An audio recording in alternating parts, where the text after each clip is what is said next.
Elle arracha brutalement le pantalon de la détenue et, retenant son dégoût, se pencha pour l'examiner. Mais à chaque fois qu'elle terminait, elle ne pouvait s'empêcher de vomir violemment. Dans cette prison, personne n'osait défier Grosse Sœur, la tyran des lieux. Elle était crainte de toutes, car derrière sa carrure imposante se cachait une âme monstrueuse. Après avoir découvert que son mari la trompait, elle n'avait pas seulement tué les amants, elle les avait rôtis et dévorés. Mais jamais elle n'aurait imaginé qu'un jour, une détenue encore plus redoutable qu'elle mettrait les pieds ici. Une femme au visage angélique, qui avait pourtant torturé et assassiné de jeunes enfants. Kim Jeong-jia n'avait que 18 ans lorsqu'elle tomba enceinte d'un inconnu. Terrifiée à l'idée que ses parents l'apprennent, elle contacta son professeur pour lui demander refuge chez lui, loin de se douter de l'horreur qui l'attendait. L'homme, incapable d'avoir des enfants, était en réalité un dangereux psychopathe. Son passe-temps, kidnapper des enfants dans les maternelles et exiger une rançon de leurs parents. Au début, ce n'était qu'une question d'argent. Mais un jour, la police fut alertée. Pris de panique, il tua froidement un petit garçon. Pour éviter d'être arrêté, il emmena avec lui la fille de Jeong-jia et lui ordonna de se rendre à la police à sa place. Désemparée, Jeong-jia obéit et se constitua prisonnière. Mais incapable de donner des détails cohérents sur le crime, elle éveilla rapidement les soupçons des enquêteurs. Malgré tout, face à la pression médiatique, la justice préféra boucler l'affaire rapidement. Condamnée à 13 ans de prison. Au début, Jeong-jia ne faisait que pleurer, rongée par l'injustice. Puis une idée traversa son esprit. Elle allait se venger. Dès lors, elle changea radicalement d'attitude.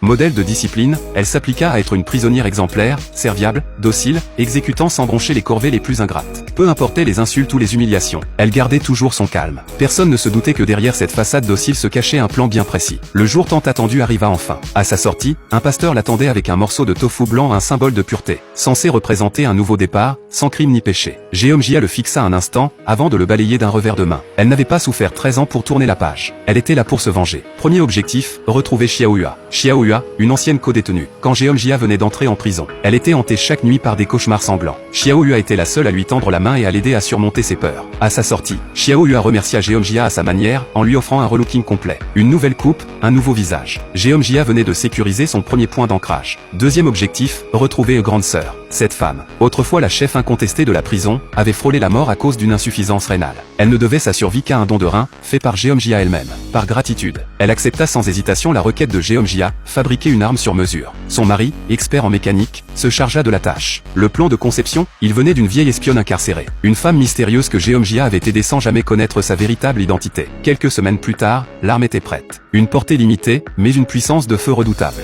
Tout était en place. Il était temps de passer à l'action.